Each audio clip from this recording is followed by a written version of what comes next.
One of the key things that we take a look at when determining if we're going to see more or less tropical cyclone activity over a given period is the Madden Julian Oscillation, or the MJO pattern. And pretty much what this pattern represents is that typically during a period between 30 to 60 days, you either experience a lot more stormy and more moist than average conditions, while during another period, let's say during a positive MJO pattern, you're more likely to experience sunny and drier conditions with a lot more stability overall in a given area over a 30 to 60 day period. For the most part, we see that typically during a negative MJO pattern, we see that there's a lot more convergence along the surface, and that forces a lot of the air to rise, and that promotes a lot more lift and a stronger amount of upward motion in the atmosphere during a negative MJO period, where for 30-60 days you experience more moist and more stormy than average conditions, while during a positive MJO pattern we see much more of a downward motion since there's a big ridge, because of course the amount of air that rises up into the upper levels of the atmosphere, there needs to be an equal amount of sinking air, and that typically happens either to the east or to the west of where the negative MJO pattern is occurring. And we see a lot more stability and less tropical cyclone activity when we're experiencing a positive MJO pattern. So this plays a very big role in terms of the amount of tropical cyclones that develop, which is one of the reasons why it's one of the key factors we take a look at when forecasting the hurricane season. And we do see that the convergence allows a lot more lift, that allows a lot more tropical cyclone activity, because that's what hurricanes prefer. So this is definitely something we're going to need to take a look at to determine who will get the most tropical cyclones this hurricane season. Not only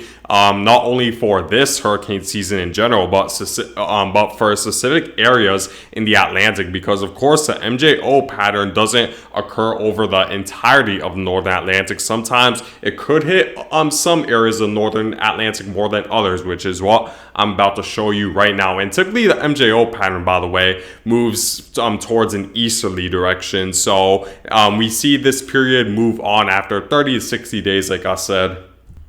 So here's the MJO forecast over the next few weeks. So for today, we are in a negative MJO pattern, which would promote more tropical cyclone activity than normal. But of course, since we're not even at the beginning of the hurricane season, the wind shear is still too strong. The sea surface temperatures are still way too low to support, for the most part, for any tropical activity right now. So even though we're in a negative MJO pattern, we're not going to experience any tropical cyclones for the foreseeable future, but it's at least something to pay close attention to. And then moving on to next week, between the week of May 15th to May 21st, we do see that most of the northern Atlantic is still under a negative MJO pattern, which would promote more tropical cyclone activity than average. But we do see the MJO pattern is beginning to move away from the Gulf of Mexico and the Caribbean. And then 2 weeks from now, for the week of May 22nd through May 28th, we do see that the negative MJO pattern swiftly moves away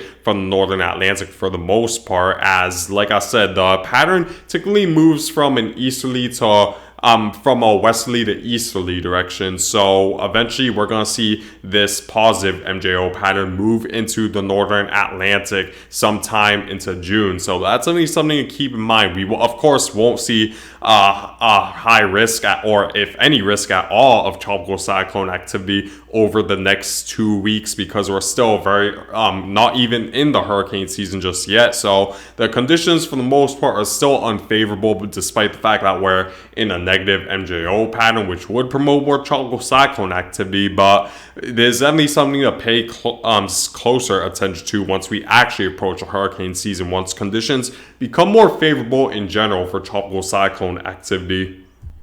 Now, this is a forecast that we definitely care more about, which is the long-term forecast, because it actually forecasts the amount of potential vorticity that will exist in the northern Atlantic by the time we approach a hurricane season month. So this is for the month of July. And the darker the green, the more rising air there likely will be, at least according to the European models forecast. While if you're in the oranges or in the dark, in the very dark oranges or even the black color, you're less likely to experience tropical cyclone activity since there's a lot more sinking air. So taking a look at the month of July, we do see that much of northern Atlantic is mainly experience either average or slightly above average rising air, especially closer to the main development region. However, for the month of July, we typically don't see tropical cyclones develop in the main development region this early. Typically, more of the tropical cyclones during the month of July develop right around the Caribbean and the Gulf of Mexico. And we do see that there's a slightly higher amount of rising air that's occurring over that area. So there might be a higher risk of tropical cyclones during the month of July. But I do think that the fact that we're in an El Nino, and which typically does bring higher than average wind shear to the Gulf of Mexico, and it's fairly rare. I wouldn't say rare, but it's definitely less likely for tropical cyclones to move into the Gulf of Mexico. So despite the fact that we might experience more rising air by the time we approach July, I don't think it's necessarily going to be enough to cancel out the effects that an El Nino brings to the Gulf of Mexico, which is less tropical cyclones than normal. So I do believe that the tropical cyclone activity, at least for maybe the month of July and June, should be relatively quiet. And we do see the Caribbean is experiencing slightly more sinking air than normal. So that definitely would inhibit tropical cyclone development in that region. But let's take a look at August and July now, because those are the two most active months of the hurricane season, and that's when the main development region definitely matters when it comes to the amount of tropical cyclones that will develop during the hurricane season.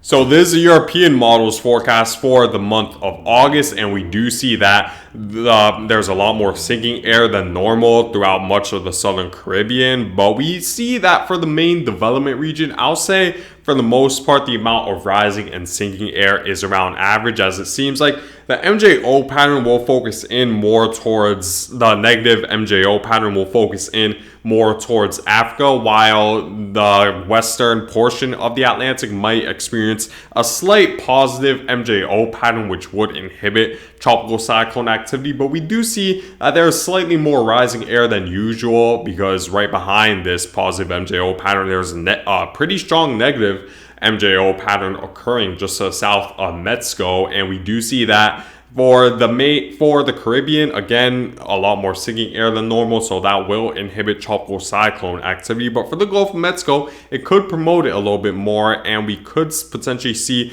more tropical cyclones, or at least tropical waves, come off the African coast, since there's going to be a lot more sinking air right over Africa during the month of August. So that's definitely something to pay close attention to. But expect more dry air for the month of August, thanks to a positive MJO pattern that's expected to develop right towards the western portion of the main development region, as well as the southern Caribbean. But anywhere else, it should be either close to average or slightly above average when it comes to rising air. So I think we're sort of going to see an average August when it comes to tropical cyclone development. Now moving on to September, this is definitely when things become more interesting, where pretty much a strong majority of northern Atlantic is experiencing a negative MJO pattern, which would promote more rising air all throughout the North Atlantic, where hurricanes will develop. So we're going to see that the Gulf of Mexico is under a stronger negative MJO pattern, a lot more rising air there. The main development region doesn't have as much sinking air compared to August, and we do see that even the Western Atlantic, closer to the Northeast, experiences more rising air than normal. So as a result, I do expect more tropical cyclones than normal to develop in September, especially closer to the main development region, which won't get affected as much by the wind shear associated with a weak to neutral El Nino pattern. So that's something to keep in mind for the month of August, the most active month. And it is concerning that we do see more rising air during this month, and it happens to be during the peak of the hurricane season. So this September could be a little bit more active than usual, despite the fact that we're going to be in an El Nino pattern. Another big thing we need to take a look at is the computer model forecast when it comes to accumulated precipitation anomaly. And this computer model is essentially a combination of multiple different computer models forecasts. And we do see that most of them are agreeing that we're going to see more precipitation than normal over this stretch of the main development region, extending to the areas just north of the Caribbean and even extending up the East Coast. And like I've been saying in many of my previous hurricane season videos, I do expect more tropical cyclones to move a little bit further eastward this hurricane season, as I expect much less tropical cyclones to move into the Gulf of Mexico, as I think that the areas that could potentially get the most landfalls this hurricane season, or at least be under a threat of landfall the most, will be along the East Coast, where the wind shear of the El Nino will deter storms a little bit further eastward. The strong westerly winds will deter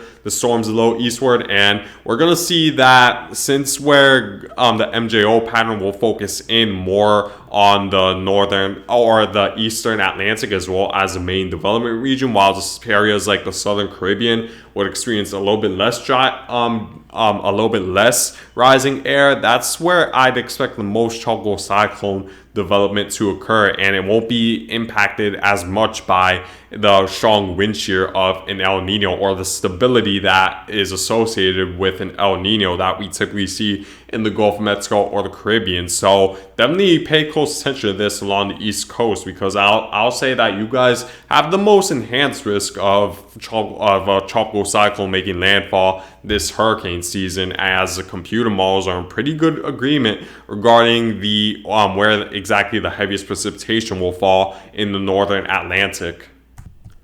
So based on the MJO pattern that we're going to see this hurricane season, so it seems likely that we're going to see much more rising air than normal all throughout much the main development region, as well as the eastern portions of northern Atlantic, which is the reason why I'm expecting above average tropical cyclone activity, thanks in part due to a negative MJO pattern. And an El Nino pattern typically doesn't move that, or it doesn't typically bring weather conditions that are it doesn't bring stability towards the eastern Atlantic, is what I'm trying to say, towards that far to the east, as more of the stability associated with an El Nino pattern sticks around the southern Caribbean as well as the Gulf of Mexico, which is the reason why I expect below average conditions or tropical cyclone formation conditions as we approach the hurricane season. So definitely stay prepared, but remember guys,